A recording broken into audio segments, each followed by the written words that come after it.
이제 네. 쭉 이야기하시고. 예, 반갑습니다. 박병규입니다. 네, 안녕하세요. 최수임 변호사입니다. 네, 오늘 뭐 그냥 앞에 사족 없이 바로 좀 들어가 보도록 하겠습니다. 오늘 촬영일이 2023년 11월 6일이고 오늘 그 다룰 건이 의사의 오진으로 인해 담당 사망한 건인데 이게 이제 재사망보험금을 인정받은 건입니다.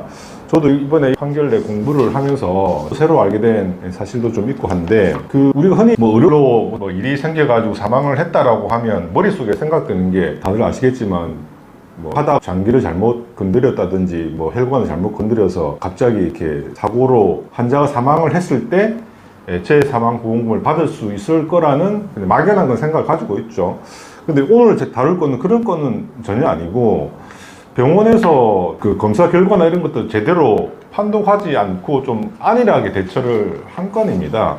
간단하게 사건 개요를 말씀을 드리면, 이제 망인이 나이가 연세가 이제 73세 되셨고, 2018년 6월 달에 이제 종합검진센터에서 검진을 하는 와중에 이제 담낭에 용종이 발견이 되고, 다수의 용종, 그 다음에 담낭이 이제 벽이 좀 두꺼워진다, 뭐 팽창이 된다, 진단을 받았어요. 그리고 그의 병원에 이제 제대로 가서 복부 초음파하고 CT를 찍었는데, 거기서 이제 담낭 절제를 하라는 공고를 받은 거죠.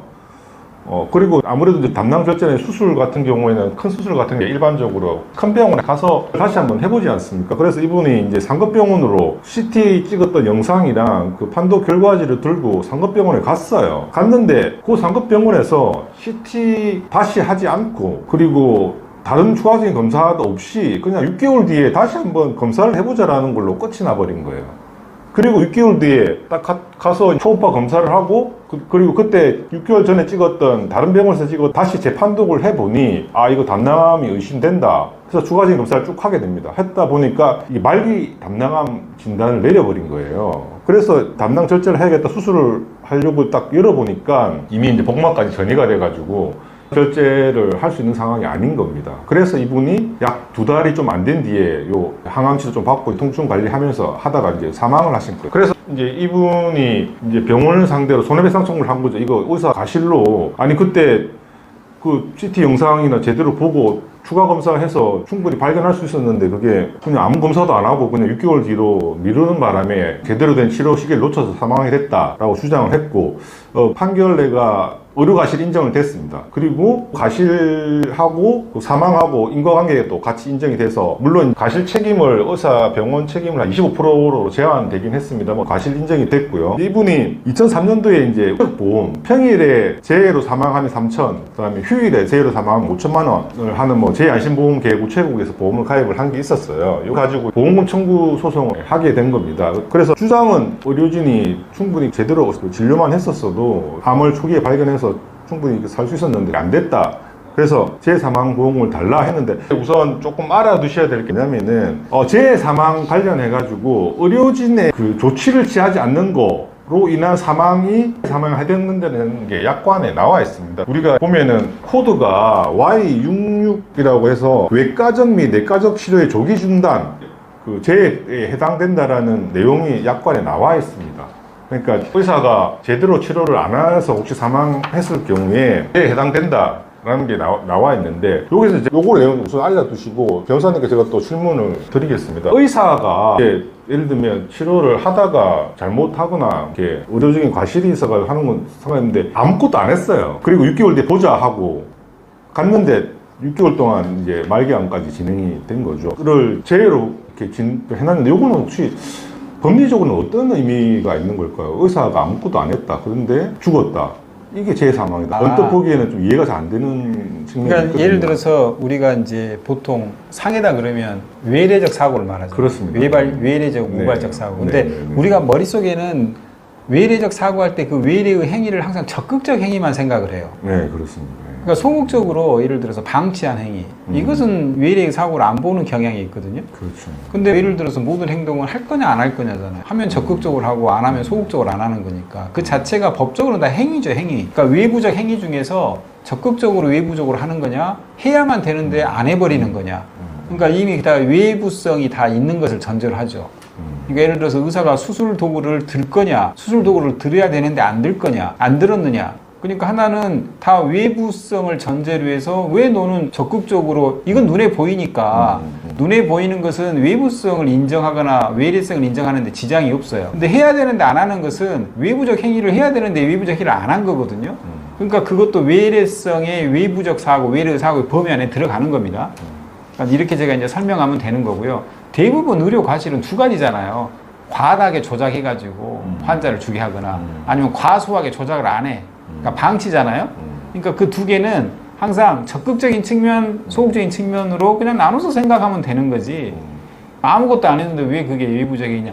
해야만 되는데 안 한 거예요. 안 해도 되는 걸 안 한 게 아니고 해야만 되는 거 안 했어. 그러니까 외부적 행위성이 인정이 돼야 되는 행위를 해야 되는데 그 부분을 하지 않았기 때문에 그것도 행위의 외래성, 외부적 요인으로 들어간다. 그러니까 교통사고나 이런 것들 뭐 사고로 뭐가 되는 거를 다 뭐 재해사망, 상해사망 이렇게 표현을 합니다. 그래서 우리는 그냥 제대로 아무것도 안 해놨는데 이게 인정이 되냐 싶은 생각이 우선 먼저. 네, 그렇죠, 그렇죠. 네, 그럼 들 수 있죠. 네, 일반 소비자들 다 되게 좀 궁금하실 것 같아가 추가적인 질문을 드리면은 여기 이제 보험사에서 재해성을 인정할 수 없다라고 하면서 약관에 아까 말씀드렸듯이 등록해가지고 외과적 및 내과적 치료의 조기 중단이라고 이제 이게 네. 재해에 해당한다라고 약관에 명시가 되어 있는데 보험사는 이걸 어떻게 해석을 해서 재해가 아니라고 했냐고 하면은 일단 외과적 내과적 치료의 치료 불이행의 의미를 치료 행위에 착수를 했다가 요거를 뭐 빨리 중단한다든지 아니면 치료를 제대로 이행하지 아니했을 경우에 그럴 때가 재해에 해당이 된다라고 보험사는 이렇게 제한적으로 해석을 해야 된다라고 주장을 했습니다. 중단이라는 요 의미, 약관의 의미를 Y66의 의미를 치료 행위에 착수를 하고 나서 그 다음에 빨리 그만두거나 뭐 제대로 뭐 안 했거나 이렇게 한 경우에만 그런 게 해당이 되는 거지 이처럼 아예 해당이 치료 중이 아니었기 때문에 해당되는 것이 아니다라는 주장을 애초에 시작을 안 했으니까 네네네. 중단의 문제가 일어나지도 않는다 라고 이렇게 주장을 했는데 법원에서는 받아들이진 않았는데 요거는 그러면 보험사의 주장에는 좀 일리는 없습니까? 일리 있죠. 왜냐면 있습니까? 그러니까는 보험약관의 문제는요. 보험약관에는 머릿속을 텅 비워라.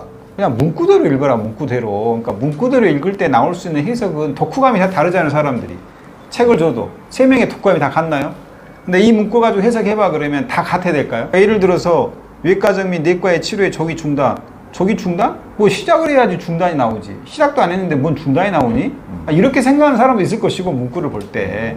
그러니까 제가 볼 때는, 야, 이게 조기 중단이라는 것은 제대로 치료 안 했구만. 이런 부분들을 조기 중단으로 표현한 것에 불과한 거야. 이렇게 생각하는 사람도 있을 것이고. 그러니까 왜 제대로 치료 안 해?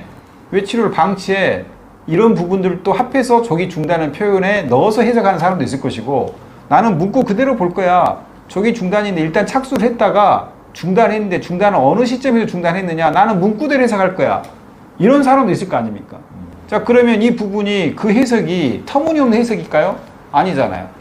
그러니까 여기서 꼭 우리가 어떤 부분을 할 때 지금까지 살아왔던 그 관성이 있잖아요. 맞는 답만 얘기를 하고 우리가 객관식에서 계속 답만 맞추기 때문에 답이 두 개인 것을 못 봅니다, 우리가. 그냥 딱 하나여야 돼. 오로지. 그래서 그 하나여야만 마음도 편해. 근데 그건 우리가 자라온 교육제도의 영향일 수도 있어요. 그런데 답이 왜 하나여야만 돼요? 두 개일 수도 있지. 그 다음에 그 두 개가 팽팽할 수도 있지. 그 다음에 45대 55로 이길 수도 있는 거지. 그렇잖아요. 왜 100대 빵이어야 되죠? 그러니까 조기 중단이라고 하는 보험사 해석은 경청할 만은 하죠. 그렇지. 착수도 안 했는데 뭔 중단이라는 개념이 왜 나오냐. 근데 여기 중단이라고 하는 것은 치료를 아예 안 하는 것도 조기 중단으로 포함할 수 있다. 왜냐면 치료라고 하는 부분들이 예를 들어 이런 거잖아요. 의료사고에 여기에 있는 바로 우회가 내과적 치료의 불이행이에요. 그러면 치료라고 하는 부분들은 기본적으로 재난은 아니죠. 나한테 재난이 아니죠. 나으려고 하는 거니까. 근데 그게 어느 날 재해가 돼버리죠. 느닷없는 사고가 되냐면 생각지도 않았던, 그러니까 기대했던 치료 행위에 대한 효과도 보기 전에 느닷없이 의료 과실로 인해서 말도 안 되는 의사가 말도 안 되는 식의 그냥 실수로 평상시에 대충 했던 식으로 항상 FM들 해야 되는데 의료행위는 그 대상이 나야. 그러면 전 예기치 않는 사고죠. 저한테는 재난이죠. 근데 그 재난의 유형 중에 하나가 왜 너네들 FM도 안 하고 치료조차도 안 해버리고 그냥 처음부터 방치해버렸냐. 처음부터 방치했다라는 의미는 조기 중단에 포함할 수도 있죠. 그러니까 이 부분의 해석이 초기에 FM대로 하지 않고 방치했다라고 하는 부분들은 그냥 처음부터 중단해버리는 거예요. 아예 방치했다는 의미에서. 자, 그런 부분으로 해석될 수도 있는 거죠. 왜냐하면 재해의 외래성, 외부성의 문제를 보고. 그러니까 이게 반드시 착수를 해야만이 중단이기 때문에 착수를 하지 않으면 치료의 조기 중단이라고 볼 수는 없을 거냐. 아예 처음부터 방치를 해버렸으니 처음부터라는 건 조기죠. 처음부터. 중단해버린 거죠. 치료를. 왜 지금 외래에서 와가지고 정밀검사를 하라고 그랬는데 너네를 치료를 처음부터 방치해가지고 조기 중단이라는 그 틀 안에 우리가 이해할 수도 있는 거여서 그런 면에서 보면 보험사 입장에서는 너무 협소한, 그러니까 문구를 굉장히 있는 그대로 보려고 했지만 형식적인 틀에 맞춰 있던 거고, 지금 법원의 입장에서는 실질적으로 그 조기 중단의 문제를 그러면 처음부터 방치했던 부분은 조기 중단에 실질적으로 포함됐다고 볼 수도 있냐 없냐 이런 부분에서 시각차가 있는 거예요. 그래서 이 부분은 뭐 말이 안 되는 건 아니죠, 보험사 입장에서도. 그런데 좀 그렇잖아요. 네? 착수해야만 조기 중단이다라고 하는 부분들은, 그러면 치료 행위에 있어가지고 조기 중단의 문제가 너무 좁죠. 매우 좁고 합리적이지 않죠. 뭔가 좀 그 어거지성일 수도 있고 무모할 수도 있고 부자연스러울 수도 있잖아요. 그러면 처음부터 방치해버리는 것은 조기 중단이 아니냐. 조기, 처음부터도 조기다. 아주 이른 시점에 중단했다. 아예 처음부터 방치해버렸다. 그러면 치료 행위가 연속적으로 이어져야만 되는 전제죠. 왜냐하면 외래에서 왔잖아요. 그 동네 병원에서 치료 행위를 해주라고 하는 부분들이었잖아요. 그럼 그 전제는 뭐예요? 치료를 해야만 되는 것을 전제하고 있죠? 근데 그 부분을 처음부터 중단시켜버렸죠. 방치해버렸죠. 그러니까 조기 중단이다. 이런 맥락에서도 해석이 될 수 있어요. 그 주제가 의료진 오진으로 담당한 재해 사망이 인정된 건으로, 재해라는 게 그 약관의 규정은 우발적인 외래의 사고라고 규정이 되어 있습니다. 그래서 언뜻 지금 뭐 오진이 재해로 그 인식이 잘 안 되실 것 같아요. 그냥 보험에 대해서 잘 이렇게 생각 안 하시거나 일반 소비자분들이 오진했다고 뭐 죽었다고 이게 재해 사망이냐라고 할 수 있는 건. 그 제 마지막 요건이 중요해요. 인과관계가 굉장히 중요합니다. 예. 그러니까 예를 들어서 오진이었어. 근데 오진 예를 들어서 조기 중단을 하지 않고 만약에 치료를 했다라면 이분이 더 살 수도 있고 그때 안 죽을 수 있어야 된다라고 하는 인과관계도 인정이 돼야 돼요. 안 그러면 내가 조기 중단했지만 그것과 상관없이 사망에 이르게 됐다라고 할 때는 보험금 못 하죠. 의료 과실에 있어서 그 부분이 비록 의료 과실은 있지만 결론은 달라지지 않잖아요. 이분이 사망하는 게 자연사인데 예를 들어서 내가 예를 들어서 치료하든 안 하든 이분은 그날 그냥 자연스럽게 돌아가실 수밖에 없었어. 그러니까는 그 사망에 이르게 된 부분과 관련돼서는 나는 기여한 바가 없어. 내 잘못은 인정하지만 나는 결국은 의료 과실의 문제라고 하지만 인과관계는 없지 않냐. 적어도 내가 책임을 지려면 어때요? 이분이 더 살아있을 수 있었거나 생존할 수 있었거나 이렇게까지 가야 되기 때문에 그 부분이 중요합니다. 그러니까 보통은 의료 과실로만 끝나지만 의료 과실 플러스 인과관계. 의료 과실로 인한 결과가 그걸로 인한 거다. 이 두 가지가 다 있어야지 보험금의 재해에 해당이 됩니다. 네, 오늘은 그 오진 재해사망보험금을 인정한 건으로 변호사님하고 말씀을 나눠봤습니다. 거기 오진이랑 그 사망 간의 그 인과관계가 인정이 되어야 재해사망보험 받을 수 있다라고 마지막에 정리를 좀 해주셨습니다. 그럼 오늘은 여기까지 하고 다음 주에 또 다른 주제로 살아뵙도록 하겠습니다.